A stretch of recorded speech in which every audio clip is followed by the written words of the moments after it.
මචං ෆෝන් එක පොඩ්ඩක් දීපන් කියලා වගේ යාළුවාගේ ෆෝන් එක ඉල්ලුවාට ඔයාට යාළුවාට ෆෝන් එක දෙන්න ඌ සත පහකට ඉස්සාද නෑ නේද? මොකද යාළුවා ෆෝන් එක ඉල්ලුවාට කරන්න යන දේ නෙවෙයිනේ කරන්නේ. Yeah boy. ඔන්නේ වුණාට දැන් ඔයාගේ යාළුවාගේ ෆෝන් එක ඉල්ලුවාට යාට බය නැතුව ෆෝන් එක දෙන්න පුළුවන් ක්‍රමයක් තියෙනවා. ඒකට කරන් තියෙන පොඩි සෙටින් එකක් ඉනේබල් කරගන්න විතරයි. ඒක කරන්න ඔයාලා මුලින්ම යන්න ඕනේ ඔයාලගේ සෙටින් වලට.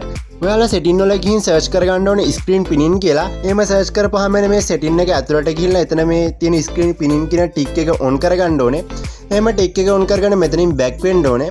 බෑක් වෙලා ඔයාලා යන්න ඕනේ ඔයාගේ යාළුවාට බලන්න ඕනේ කිය ඇප් එක ඇතුළට. එහෙම ඇප් එක ඇතුළට ගිහලා ඒ ඇප් එක මේ විදිහට පල්ලෙහාට පොඩ්ඩක් අදින්න ඕනේ. පල්ලෙහාට මේ විදිහට ඇද්දාම ඔයාලට බලා ගන්න පුළුවන් මෙතන පින් මාක් එකක් තියෙනවා. ඔයාලා ඒ පින් මාක් එක උඩ ටච් කරගන්න ඕනේ. එහෙම ටච් කරගත්තට පස්සේ ඔයාලා කොච්චර මේ ඇප් එකෙන් බෑක් වෙලා වෙන ඇප් එකකට යන්න හැදුවත් ඔයාලට ඇප් එකට යන්න දෙන්නේ පල්ලෙන් switch up twins from the button of the screen to unpin කියලා පෙන්නනවා. ඔයාලා මේ ඇප් එකේ මේ බෑක් වෙලා යන්න හැදුවත් කෙලින්ම ඔයාලා වැටෙන ඔයාලගේ lock screen එකට.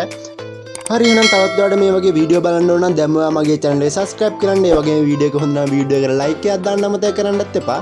එහෙනම් තවත් දවසක මේ වගේ වීඩියෝ එකකින් හම්බෙමු. හැමෝම පරිස්සමින් ඉන්න හැමෝටම ජය වේවා.